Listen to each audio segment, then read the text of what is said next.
The Lawrences have been failed by the police, who, despite compelling evidence, chose not to arrest the suspects until 2 weeks after their son's murder.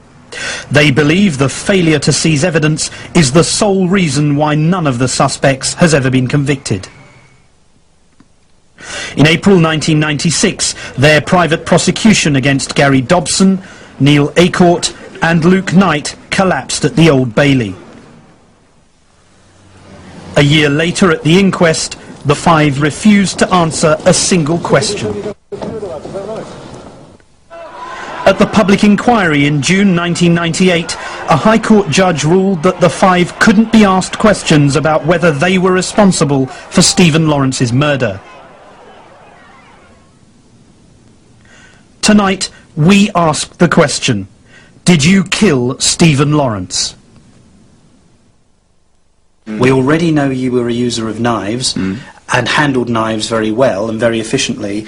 What we have now is a scenario of Neil Acourt, who is a knife user and who is racist. Put the two together, and what do they come together in? They come together on the 22nd of April 1993 in the murder of Stephen Lawrence. That's where they bring you. That's where they place you. I mean, in your eyes, that may do. Not just my eyes. In the public's eyes of almost everybody. The way it has been turned around. In the eyes of almost everybody. Yes. Your racism and your use of knives combine on the night of the 22nd of April 1993, on that appalling night when you were involved in a group which stabbed Stephen Lawrence. That's what happened. It doesn't ring like that to me at all. It's completely, it's not like that at all. I put it to you that you were one of the five youths who murdered Stephen Lawrence. Well, I am completely innocent, and there is no evidence, not one piece of evidence to say that I was there or involved or stabbed Stephen Lawrence. Were you there when he was killed? No, I wasn't. I suggest to you that your memory lapse was really because you knew you were guilty.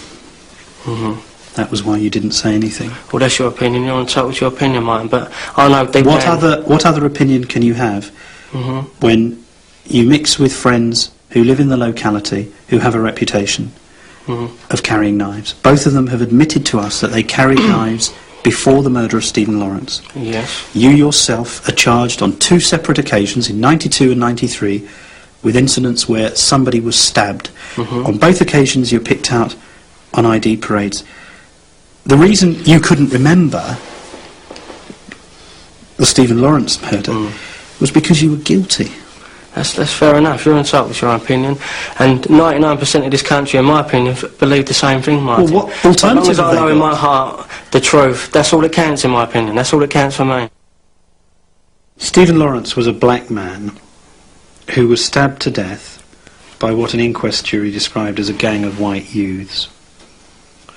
I put it to you that you were one of the five responsible for Stephen Lawrence's murder. But that's your opinion. I put it to you that you were one of the five. Did you kill Stephen Lawrence? No, I did not. You're saying that if it wasn't you and your friends, that there are out there five other boys in southeast London who hate blacks, who use knives, and who happen to stab this young man very near to your house, who run away down a road that takes them towards your house, and you've absolutely no idea who they are.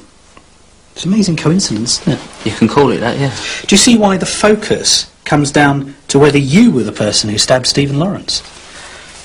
Here's an individual with a reputation who's carried knives previously, carries knives after. Who's to say you weren't carrying a knife on the 22nd of April 1993 when Stephen Lawrence was murdered? Me. No one has been successfully prosecuted for the murder of Stephen Lawrence. The inquiry report says those interviewed tonight remain the five suspects. In the last few weeks, we made several attempts to discuss our film with Stephen Lawrence's parents. They decided not to take up those invitations and have criticised our decision to go ahead with tonight's programme. However, they did request that we show the film to their lawyers earlier today, and we did so. After seeing it, their legal team was satisfied that our programme does contain new information leading to several fresh lines of inquiry for the police. The police, meanwhile, have asked us to end tonight with an appeal to anyone who may have any information about Stephen's murder. There's a special 24-hour hotline in operation. The number to call is 0171 230 4374. That's 0171 230 4374. And that ends this special first edition of Tonight. We're handing you over now to the ITV Nightly News. We are back next Thursday at 10. Until then, from all my colleagues here, good night, and thank you for joining us.